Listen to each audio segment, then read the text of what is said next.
So this is a headline in a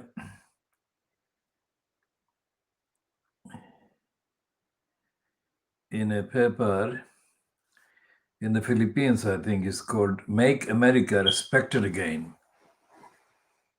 Now, if it is Philippines, then this is a kick in the teeth of the fanatic Philippines mass murderer president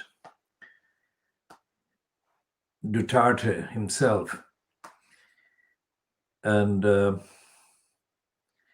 this idea of the America being made great again is absolutely resonating throughout the whole world.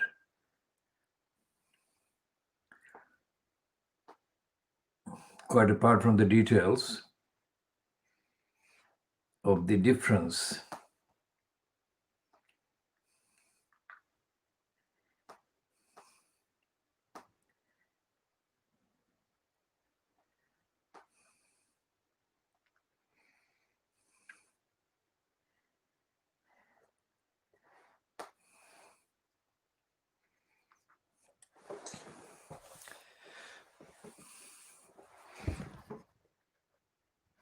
the actual contents of the Sunday papers, which we are still kind of looking at in this early hour of Monday, the 9th of November.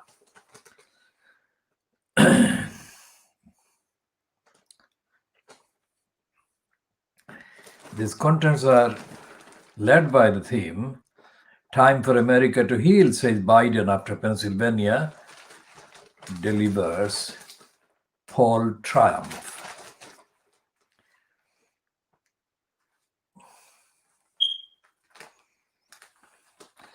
And on the page 5 of the Observer, it says, "The angry Trump refuses to concede as Republicans start to break ranks."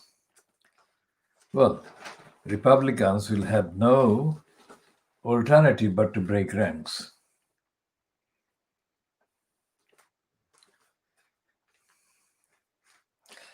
And here is the acknowledgement to the role played by the black people in Georgia. And it correctly says that Georgia built on legacy of a civil rights titan and finally tilted blue. A quiet satisfaction reigned as votes in the area previously held by Trump critic John Lewis took the Democrats over the line.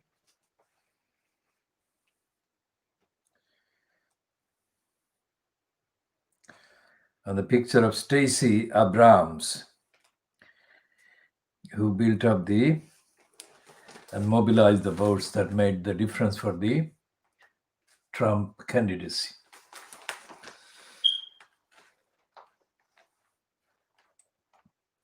Donald Trump with Rupert Murdoch and his wife Jerry Hall at Trump's golf course in Aberdeen in June 2016. Tom McCarthy writes that Fox News, the New York Post, and the Wall Street Journal changed their agenda as the Republican defeat became inevitable.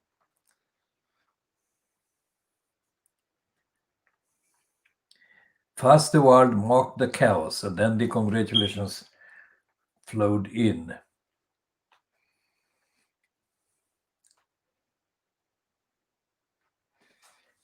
And there is a piece there which says, "Trumpism is not dead. The battle for free democracies just got harder."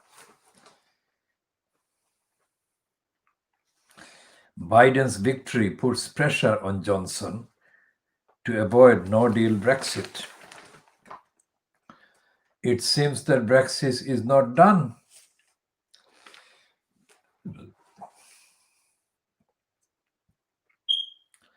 And there is a piece on page 40 of the Observer by Mary Trump, the niece, doing a commentary on Donald Trump. But her interview earlier in the week, as aired on Channel 4 News in England, was absolutely spot on. This is a rare kind of person, absolutely rare, with a name like Trump. I mean, she spoke so much sense.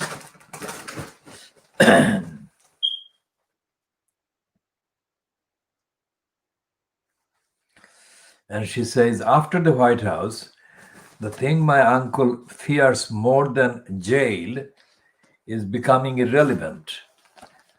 There's Mary Trump's piece on Donald Trump after the results on page 40 of the Observer of Sunday, the 8th of November. And she says that after January, things look bleak for Donald. He has $400 million of debt coming. Why would his lenders cut him any slack? Mary Trump is a psychologist and author of Too Much and Never Enough. And this is the piece that she has written. This is how the most colossal and fragile ego on the planet deals with losing the US election. He does not deal with it at all. My uncle's speech late on election night wasn't just entirely mendacious from beginning to end, it was also deeply dangerous. It's one thing for random Republicans to call a legitimate election into question, but this was the head of the government. The consequences of that action should not be underestimated, and that is the theme she developed when she spoke to Matt Fry on Channel 4 News. And she said that Trump was actually guilty of having declared a coup against the country, against the government, against the election. And that is absolutely, factually, legally correct description, that is.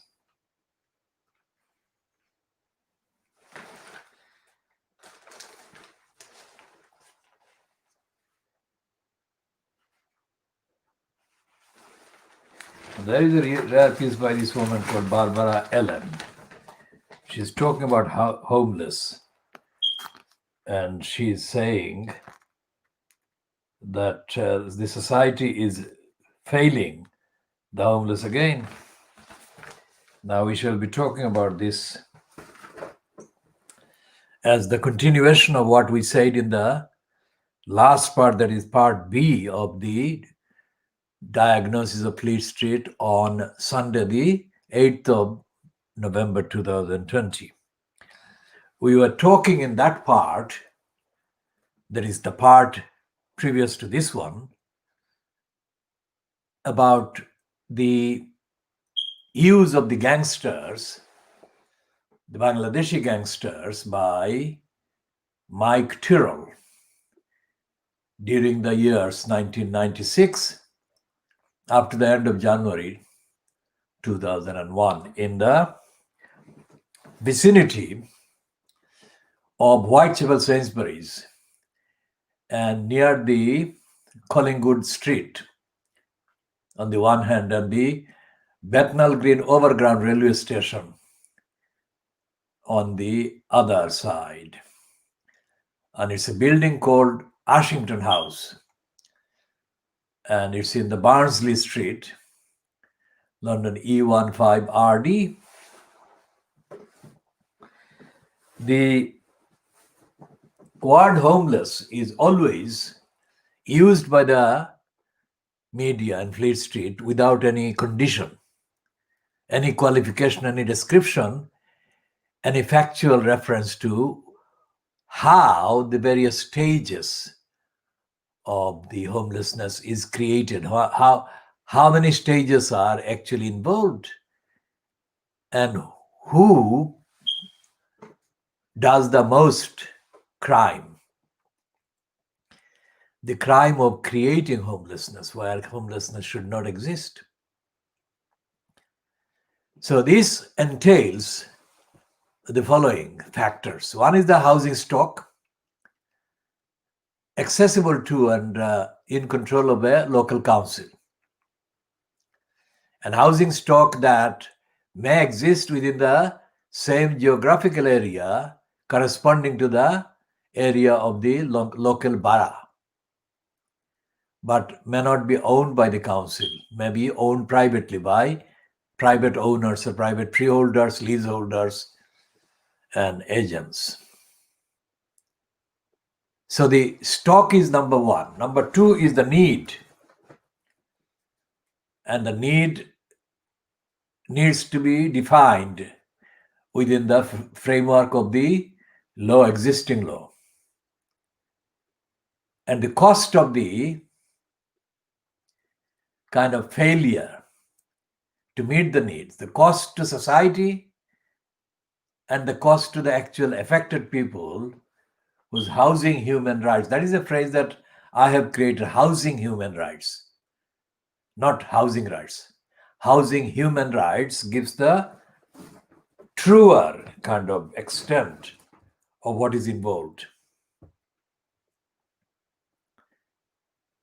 And this is the kind of serious aspect of it. If the housing human rights are not recognized, then can they be enforced? And if they can be enforced, and if they could be considered for enforcement, what laws are involved in the enforcement? And what agency or agencies, what authority or authorities are most practically likely to be involved in that enforcement? The first answer, or the first part of the answer, is the local council. But that creates the problem because, as we have said exclusively throughout, and we shall continue to say throughout exclusively, all the councils, without any exception, all the councils that are made up of elected personnel across England, let's put it first, operate as locally cited lawlessness units of corruption and criminality, because they're not accountable and they're not being held to account democratically.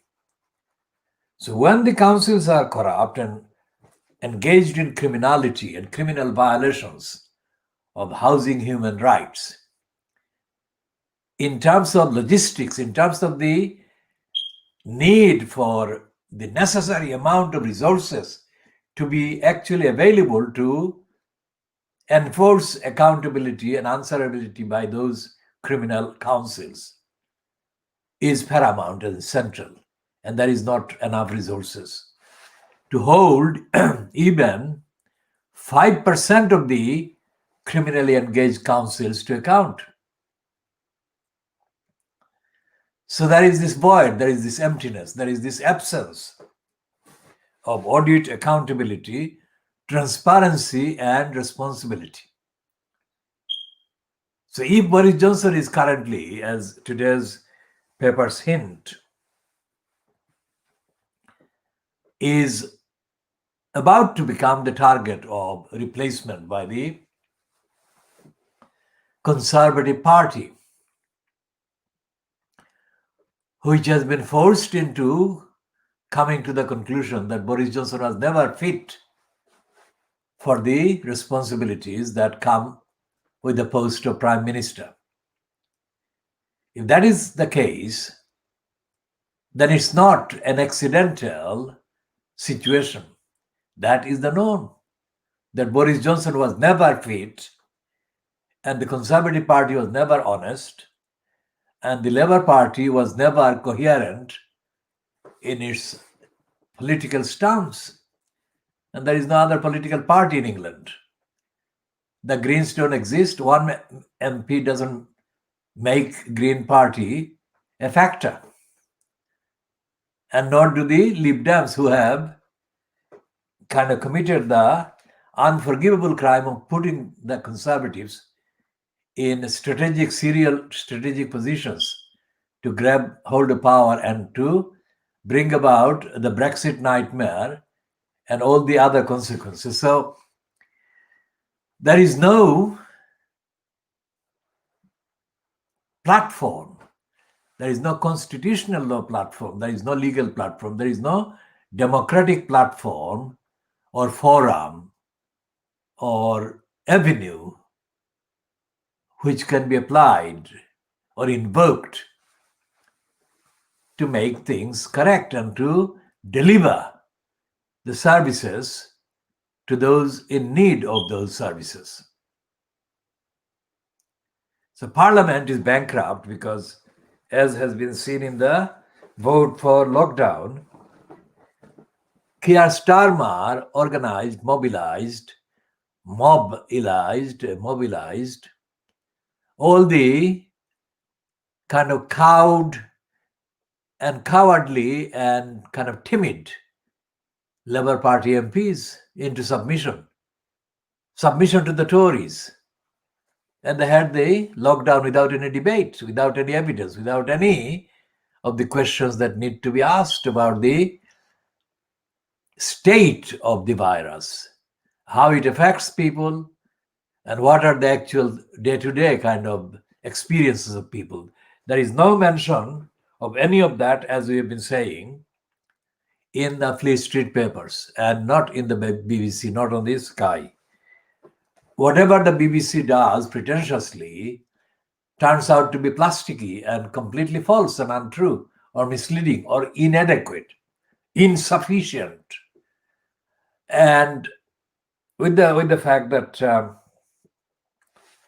the Conservatives kind of current plan, the Conservative opposing Boris Johnson, that is, over the lockdown, they are not acting based on facts or evidence. But the only difference between them and Boris Johnson's side of the cabal is that his still small number of opponents are kind of only marginally more attuned to the facts and the evidence than Johnson and his cabal. And this is shown in the assertions by these small number of opponents, Conservatives, saying that the number of infections in England was coming down, or the numbers in various parts were coming down when the second lockdown has been imposed. So they're only slightly relating to the kind of evidence.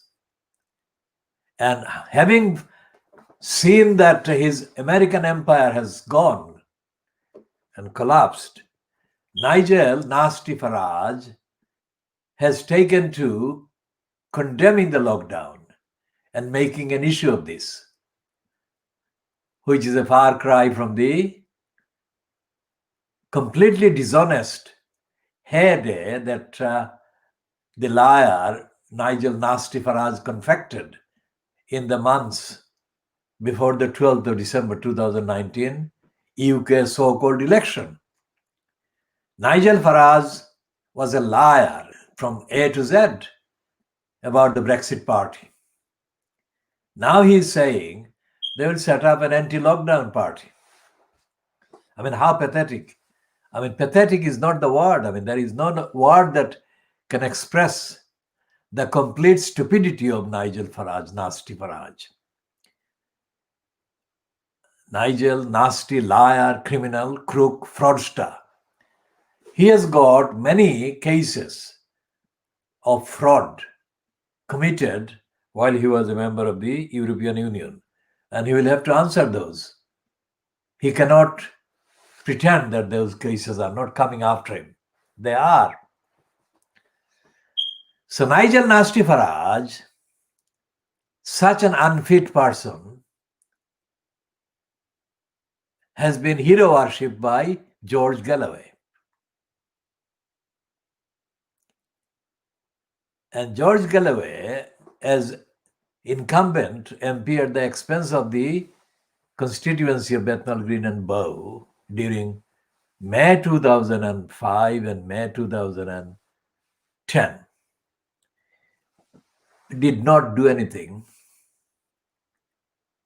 to change the status quo of housing, except to jump on the bandwagon through his racist cabal of 3 or 4 advisors who were all alien and strangers to Tower Hamlets, and claimed to be against the stock transfer.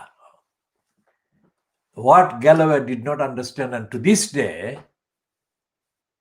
14 years, 15 years since all that happened, Galloway has not made any significant statement about what he did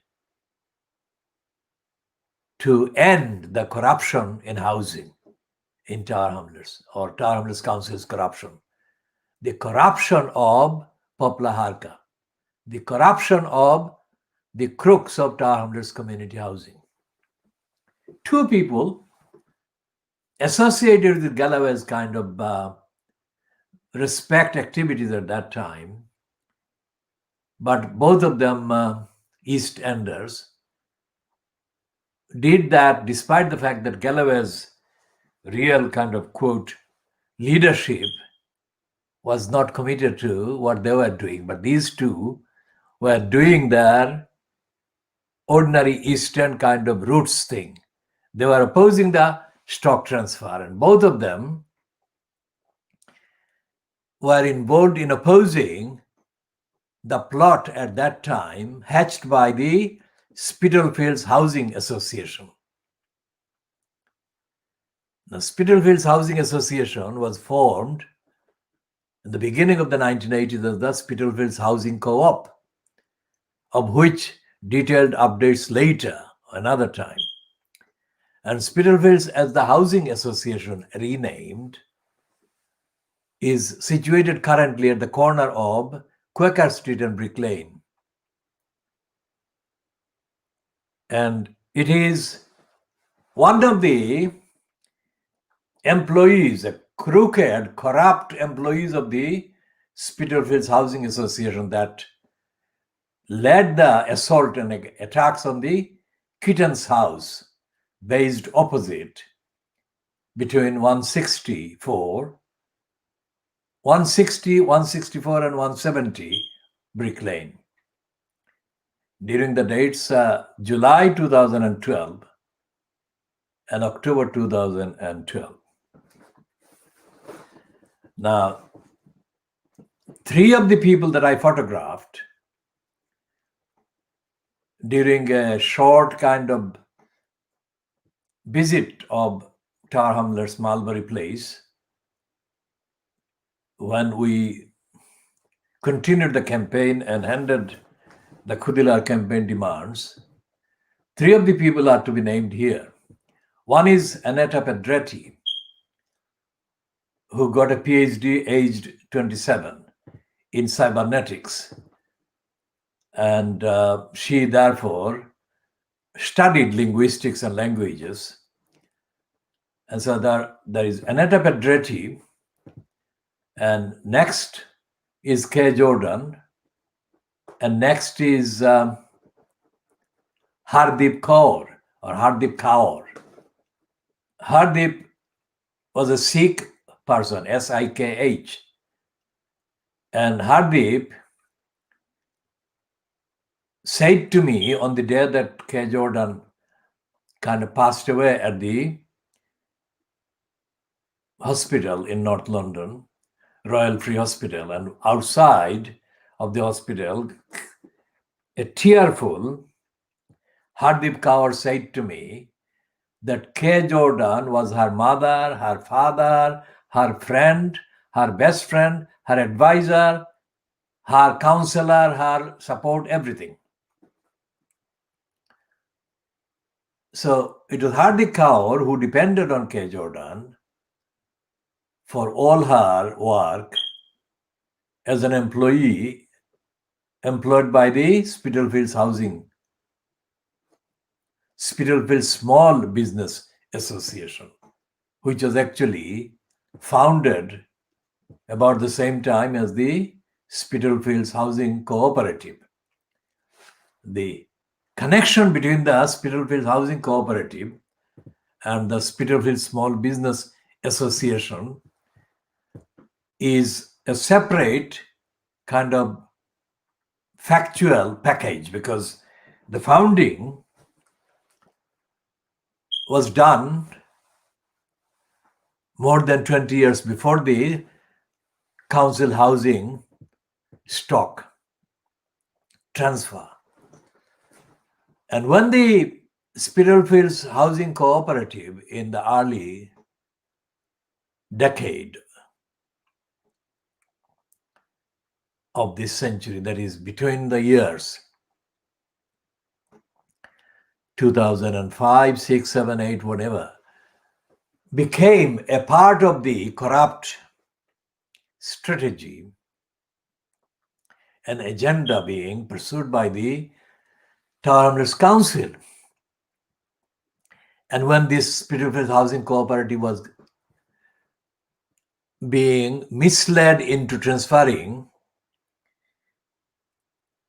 housing stock belonging to the cooperative, it behaved like a part of the Tower Hamlets Council, because the housing stock controlled by the Spitalfields Housing Cooperative, now become Spitalfields Housing Association, resembled in terms of security and in terms of the general standard of service, resembled a council rather than a private gang of criminals called Popla Harka or Tower Hamlets Community Housing.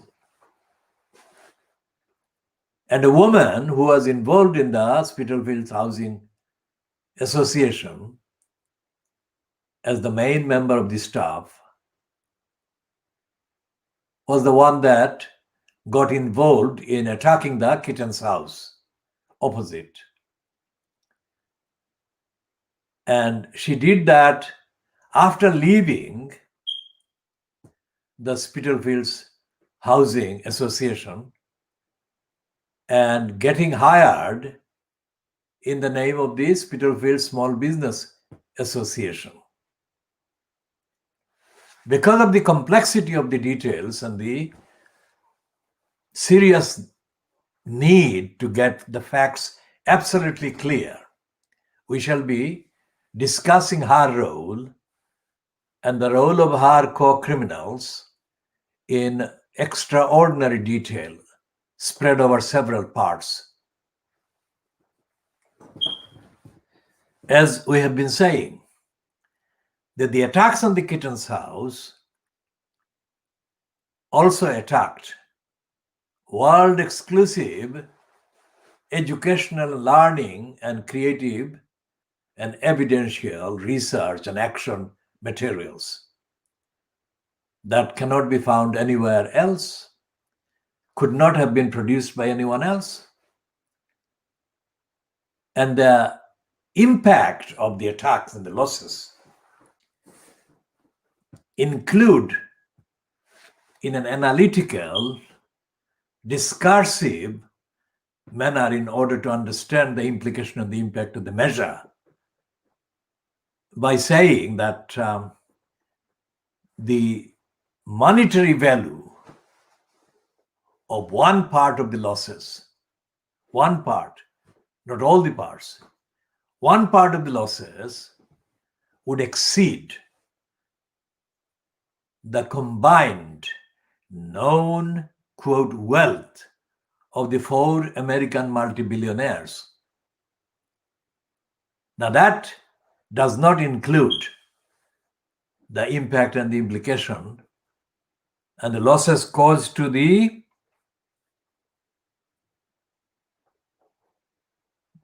Bangladeshi national woman, London-based, who was trapped is a vulnerable woman that is educationally challenged and had learning difficulties normally, who was trapped for more than 15 years in Bangladesh before she passed away. And she was trapped, and she was not being rescued back to her home in London because of the corrupt criminal policies and behavior of the Tower Hamlets Council, including the corrupt and criminal behavior of Lutfur Rahman and his cabal of crooks, and the damage and life-changing, life-affecting harm done to the group of orphan children along the same time, not along the same number of years, but along the same times. Those children were being abused and exploited and psychologically and emotionally destroyed while they were in London. They're still in London, but that is what was happening. And both that woman and those children were in the most urgent need of help, which the council was not providing them, and which these children and the woman needed as the basic set of human rights and basic human beings.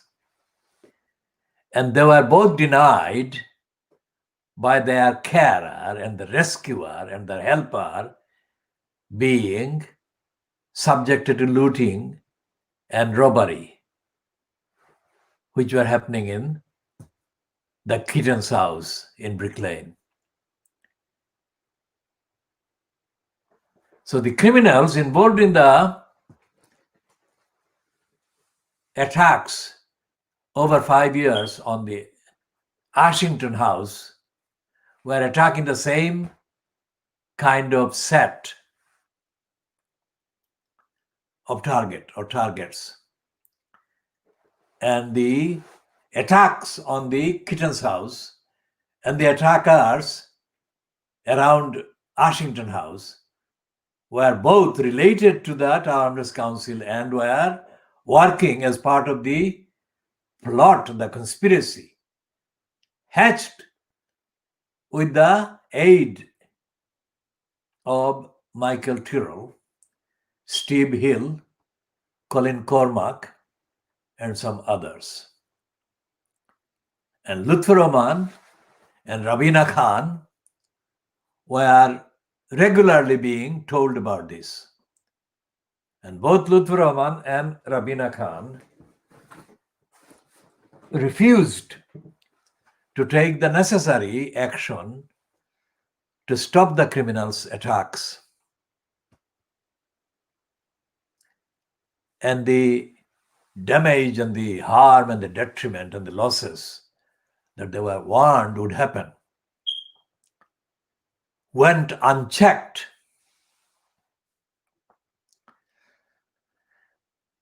Now, when the Fleet Street newspapers talk about Tower Hamlets, what happened to Tower Hamlets, they only refer to the most superficial aspects of what happened in Tower Hamlets at any time. And when the mayor system, the mayor post was imposed in October 2010, it was paraded as a Muslim mayor.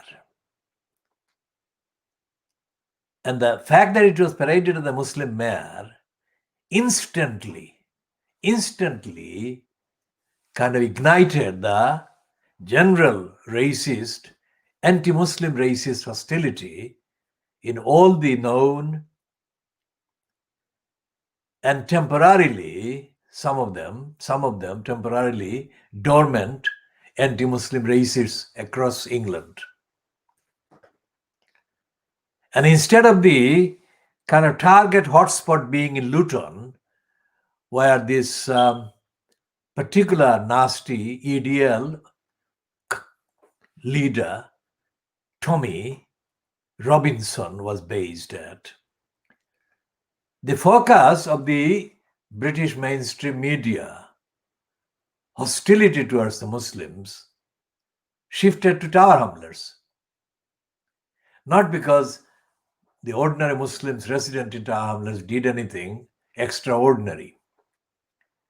In fact, the role of ordinary Muslims resident in Tower Hamlets in all the kind of Muslim community related events in the UK has been very minor. For example, in the campaign, protests, etc., against Salman Rushdie, whom we call Saitan Rushdie, the only component from Tower Hamlets, geographically, was that which was featured on Channel 4 television, where one single person was shown to be touring various parts of England against Saitan Rushdie. But that person was featured not because of the role he played in mobilizing the community in Tower Hamlets. There was no role he played in mobilizing the community in Tower Hamlets. He didn't. Fact is, he did not mobilize the community. He did a personal thing, and for some strange reason, Channel 4 decided to feature and air all these programs showing him addressing various rallies and gatherings against Saitan Rushdie in various parts of England.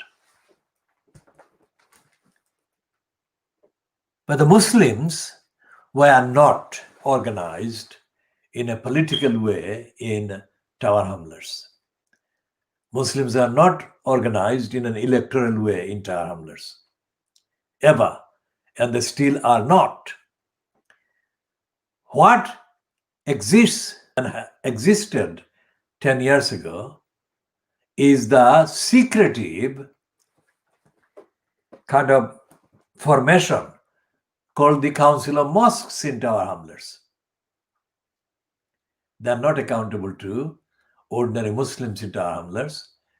They have not published the truth about their behavior and their connections. And they are not being asked to be accountable to the Muslims by anyone. That is the extent of the depth of democracy-free culture that exists in the Muslim community in Tower Hamlets. This is the opposite of any radical kind of formation.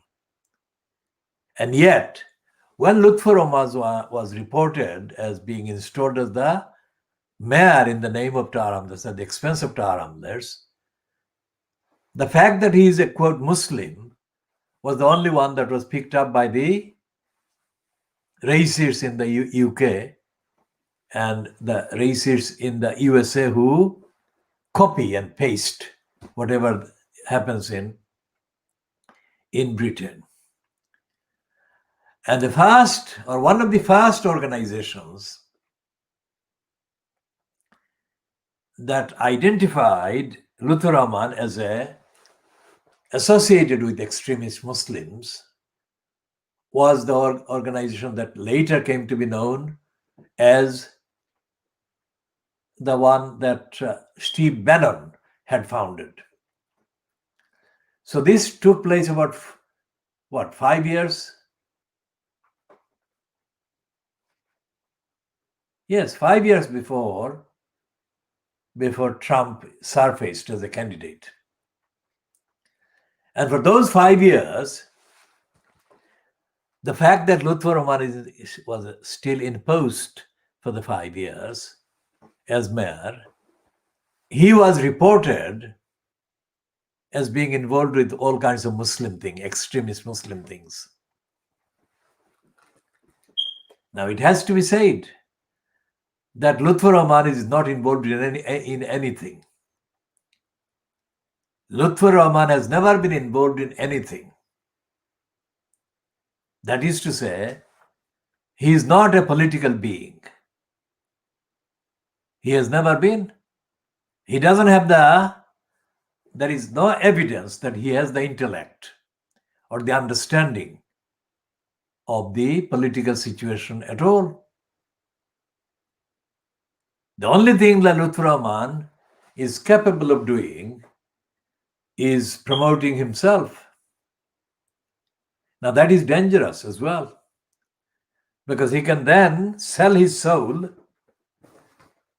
to the person or party or parties that promises him the most. So he can sell anything. He cannot understand the need to be accountable to the public or the electorate, which is why he sold so much of Tower Hamlets Council's assets, gave away almost. On the recorded price as known so far, he gave away the significant amounts of assets, buildings, etc. There is yet to be any accounting of the actual amounts of money that were exchanged between various parties that were in fact, not necessarily on paper, involved in the abusive kind of disposal of the council's assets. For instance, one building in Whitechapel Road was reportedly sold for a few £100,000. That was only a fraction of the actual value of that property in the market. So the question is, where is the rest of the money? What is the secret? Why was that property sold apparently on the records on such a small, cheap kind of price? What is the explanation as to why this was sold so, quote, cheaply? And this applies to other assets, other properties, including the much mentioned Poplar Town Hall.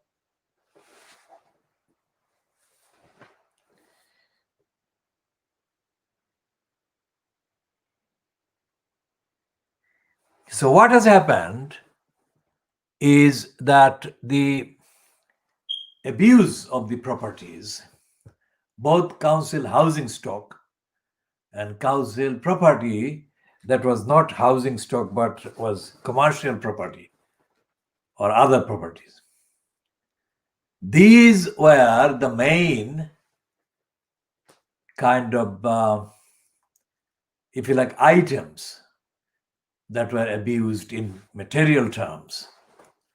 And the other is, of course, the money, the financial grants that were given to groups that were directly kind of favored by Lutfur Rahman himself.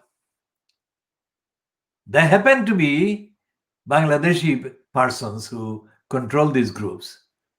But the reason why they got the money from Tower Hamlets Council was nothing, absolutely nothing to do with the Bangladeshi community's needs in Tower Hamlets or the needs of the people who belong to the Bangladeshi community in terms of background, in terms of kind of groups, faith group, ethnicity group, whatever.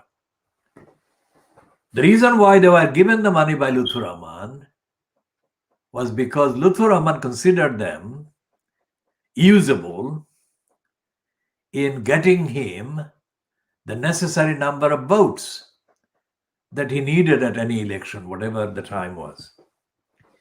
So that is the connection. It's not the ethnicity, but the electoral advantage.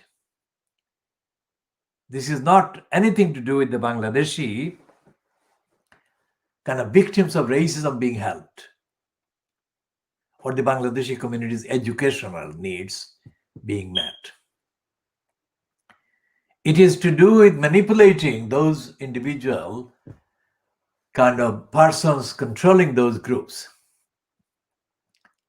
that they should mobilize their members to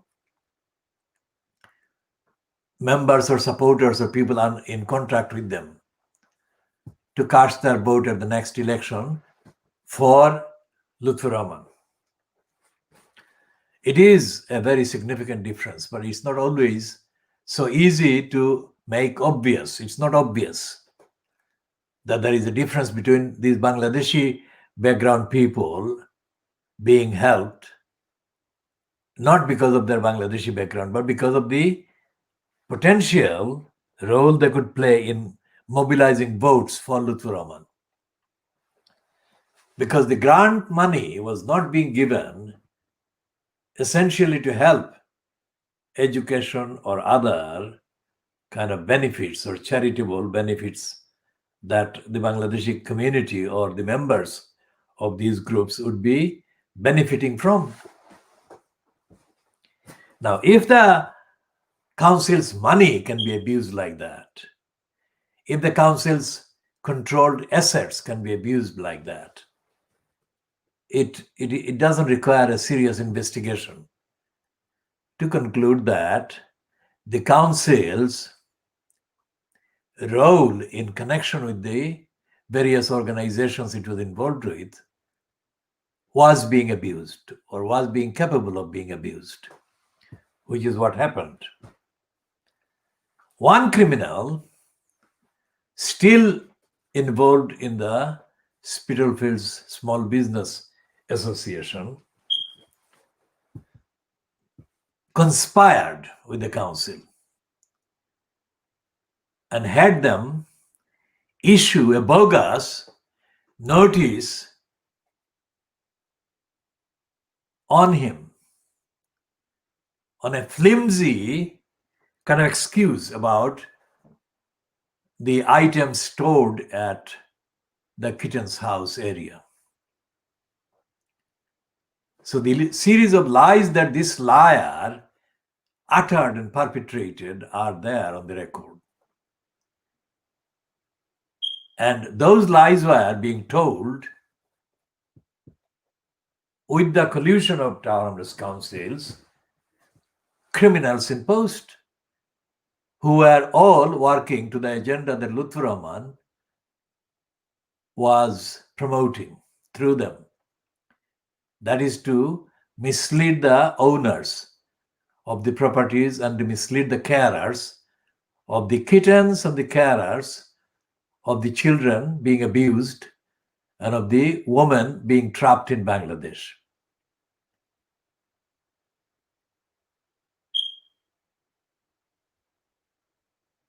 So that set of criminality was kind of representative of the other criminality or criminalities that Lutfur was involved in doing. In the ruling, Richard Morey says that he found no evidence that Lutfur Rahman was involved with any extremist groups. It may be the case that he didn't find any evidence. Now, that does not mean that the evidence did not exist. It is that Morey did not find the evidence. The viewer note that the evidence still exists and had existed. What Morey did not kind of clarify was the difference between the existence of a link between Lutfur Rahman and alleged extremist organizations based on extremist agenda and the links that were not in operation about any existing agenda but some other agenda. And that other agenda included and still does the agenda to get Lutfur Rahman as much or as many votes as possible at an election. So Morey made a kind of ventured into area that he did not really explore. And this is one of the many evidential questions that we have raised about the Mori ruling.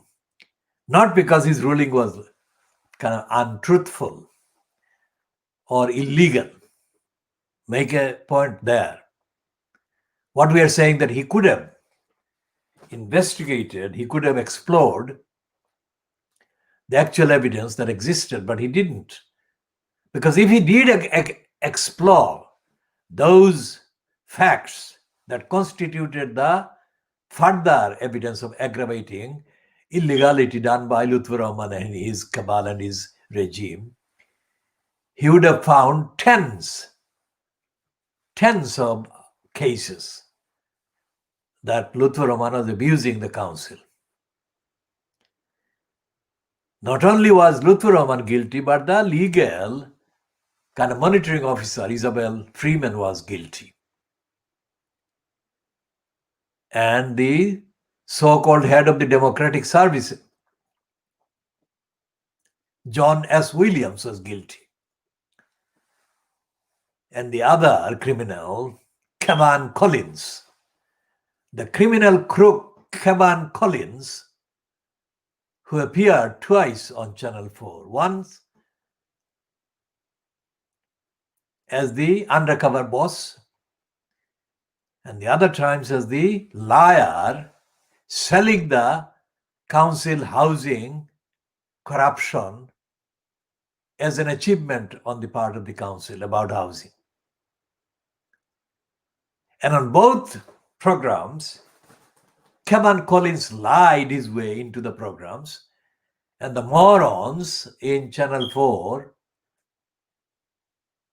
were taken in by the lies.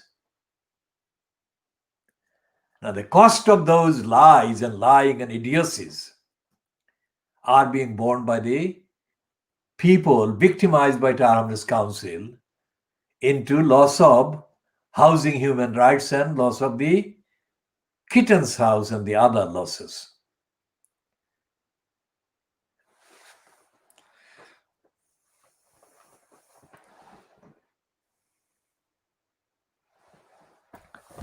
The losses suffered, as I have said earlier in this part, this edition, for logistical reasons, for factual reasons, for reasons of making complex details clear, will have to be kind of reported and broadcast about in a number of editions. The role of a woman called Stephanie MacDonald.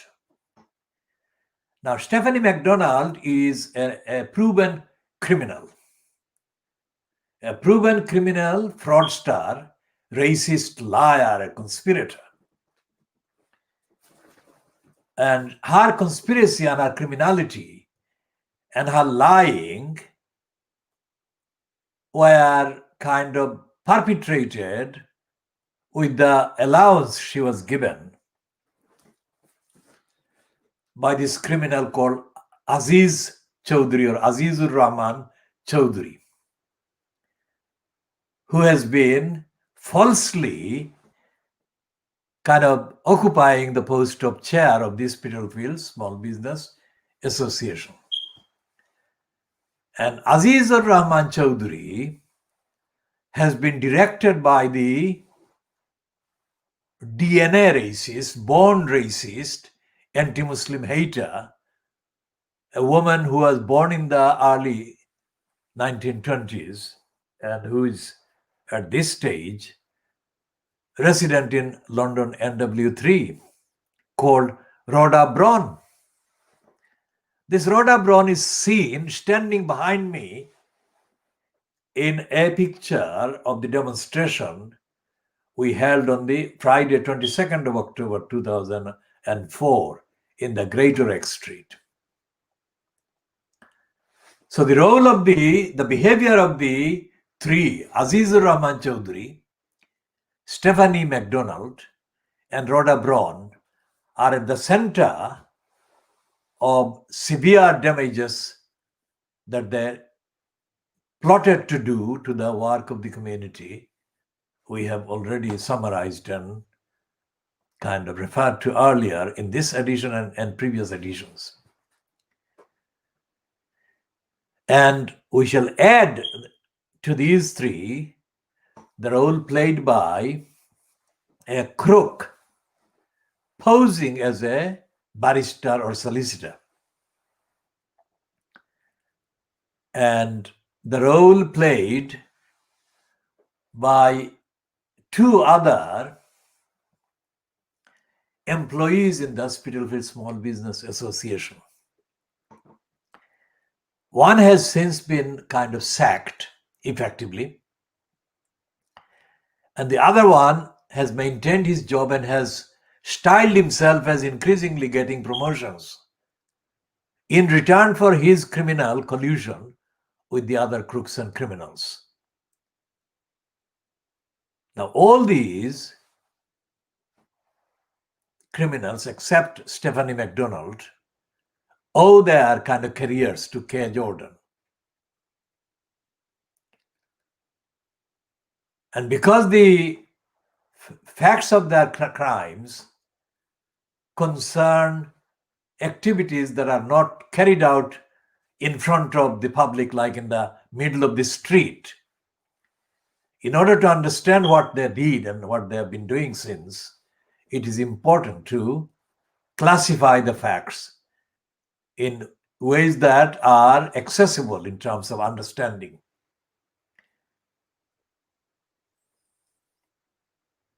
When I refer to the blitzkrieg on Brick Lane, while I was appearing on a live program on a channel that is defunct now, that is, it has ceased to exist since then, not immediately after that, but since that date, it ceased to exist during 2018. So kind of 6 years after I appeared on the program concerned on the 5th of September 2012. When I refer to the blitzkrieg attack on Brick Lane, the person who was, quote, acting as the presenter did not understand what I was saying. Now, that person is on the record as being unable to understand quite a few of the things that I have said while appearing on the program. So that was one of the examples of his not understanding the meaning, let alone the impact of blitzkrieg.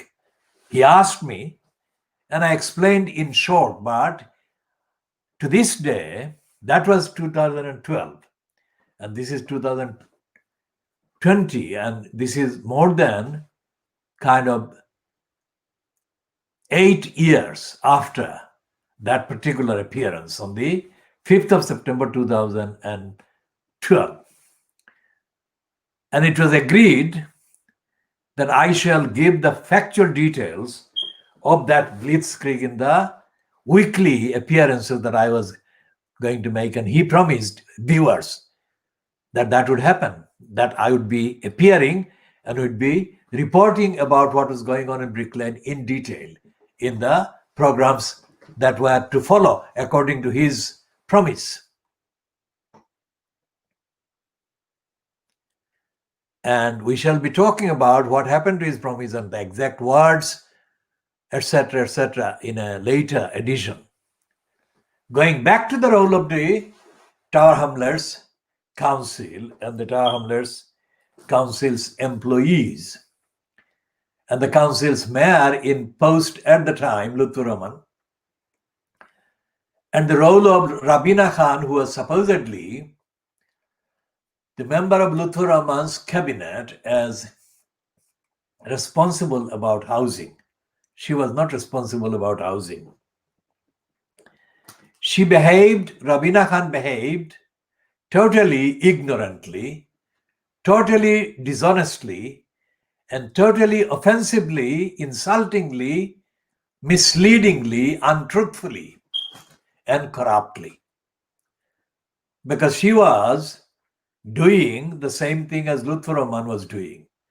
And they were following an agenda. Because there was no lack of evidence of what was going on, wrongdoing going on. There was no lack of need, entitlement, rights for the service and support of the council. But they denied all of that.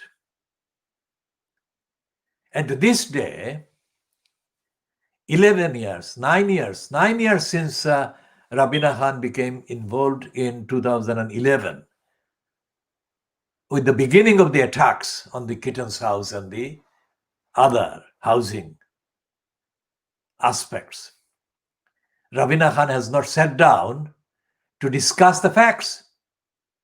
She has behaved as an outrageously offensive, idiotic liar. When sitting there, she started talking about some student that was working in the mayor's office who was either attending Cambridge or had attended Cambridge or Oxford.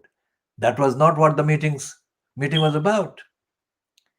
And then she presented a completely fabricated, untruthful piece of paper given to her or given to the council by or on behalf of Tower Hamlets councils, kind of co-colluders at the Tower Hamlets community housing. And the source was the racist liar criminal Mike Tyrrell. And then Rabina Khan invented a complete lie. In the days or weeks before the election of 22nd of May 2014, she said to the mayor's office staff who was involved in liaising and contacting with the public on our behalf that because the election was coming, she could not meet a voter in her ward or from any other part of the borough because she claimed she was observing the ban on contacts between candidates and the members of the public. That was not the case. She was an executive post holder. And the meeting was about an executive decision, nothing to do with the election whatsoever. So she lied. Now, how do the Liberal Democrats think that a known liar like Rabina Khan is the best hope they have of having an ethnicity diversity parader as their representative to the electors? And how do they think that the people of Tower Hamlets have forgotten about her 6 calendar years of service to Lutfur Rahman and that they would actually prefer her to anybody? And the majority of the members of the party that she confected before she defected to the Lib Dems, the majority of them are completely unconvinced by anything she says. And they think she's a shifty operator. Now, this is on the record. If Rabina Khan has anything to say factually, she must say that with evidence. Because everything being said here about her behavior is based on the evidence. And the first evidence is that she has not, to this day, distanced herself from the corrupt behavior of Lutfur Rahman. She has not said that what Richard Morris said was correct. In fact, the only time she appeared since the Mori ruling was the following week. That was the 30th of April 2015.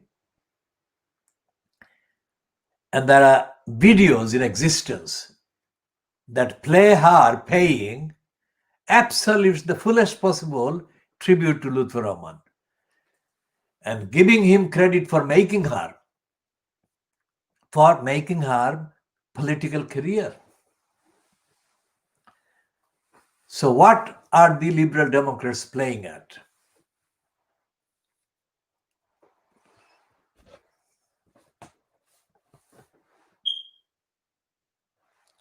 This is the evidence. We are continuing the factual diagnosis of the fact that the contents of the Fleet Street newspapers about armlets, about the Pakistani sex groomers and rapists in the northern boroughs and northern kind of areas. The coverage of the Fleet Street papers of those criminality and criminal activities by and through and within the councils and via the councils, the coverage remains completely artificial, totally false and fabricated, thus proving that the so-called journalists responsible for the copies carried by Fleet Street are not doing the basic journalistic job. And the housing crisis that we have been extensively examining based on the evidence of the behavior of Tower Hamlets Council mayor, the Tower Hamlets Council employees, including Mike Tyrrell, Colin Cormack, Steve Hill, Keith Brown. These are not this kind of criminality, not the maybe extent of the criminality that these particular ones perpetrated, but the kind of criminality in the sense that they are behaving with impunity from accountability, impunity from the obligation to comply with the law and the legal requirements, impunity from the legal ban on their being discriminatory and flouting the law in order to deny somebody the lawful rights to housing, human rights. So the principle that council employees can be allowed to behave as if they were impune from accountability according to the law. This is available everywhere. And the details that came out about the newspapers, hiring spies like the phone tapping spies, and the evidence that came out, not all of them were enough evidence came to the public domain through the hearings of the Levison inquiry. That showed that most journalists were not bothering with the actual investigation. Although Private Eye falsely and wrongly and unjustifiably boasts that all the kind of phone hacking prosecutions of journalists have been unsuccessful, thus showing that the journalists were purer than angels. Now that is absolutely wrong. Because in the prosecution system, there have been serious gaps in terms of evidence, in terms of the facts, in terms of the actual logistics involved in investigation. And the policy pursued by newspapers, so-called the Fleet Street papers and their kind of imitations from various parts of England, they don't recognize the truth as opposed to the lies that their sources kind of bring to them. So most of the injustices, most of the lies and most of the denials and obstructions and illegalities and criminalities being perpetrated every single week by so many people under the shadows and the covers of their local councils, employers, or the councils where they're elected. These are never reported, not even in an aggregated way by the Fleet Street newspapers. And compare that with the coverage this last week of the Daily Mail about the kind of disclosures by the brother of Diana, Charles Spencer. There's an immediate headline grabbing thing. Diana headline, Diana's brother headline, BBC lied headline. These are very simply, easily erectable kind of headline grabbing items. Most of the crimes and most of the rights being denied by councils cannot invoke or bring about such kind of instant recognizability. Most of the criminal actions and their targets are not glamorous. In fact, the opposite. And Fleet Street only recognizes as fact and evidence that which is at first glamorous. Society is not glamorous. Most of the inequalities, denials, deprivations, injustices are not glamorous. Not in England, not in Wales, not in Scotland, not in the Northern Ireland, not in the UK, not in the colonies, not in the ex-colonies, not in any part of the world. Most of life is not glamorous. And that is what generally about the media being obsolete, that is what the evidence shows. So the newspaper as journalism thing started about 200 years ago in the Western countries. And in the course of the last 200 years, newspapers have become tertiary. That is to say, they're not primary importance, they're not secondary importance, they're tertiary importance. And that gap is absolutely deadly for humanity, for society, and for the individual victims of injustice, illegality, corruption, criminality, and racism and lying, whether it is done by Tower Hamlets Council or its colluder outfits like the Spitalfields Small Business Association or Spitalfields Housing Association. The cost to the individual targeted is very high. And that is no way of being a society. And we shall be continuing evidentially, of course, strictly evidentially, lawfully, legally, ethically, transparently on these evidence in the next program.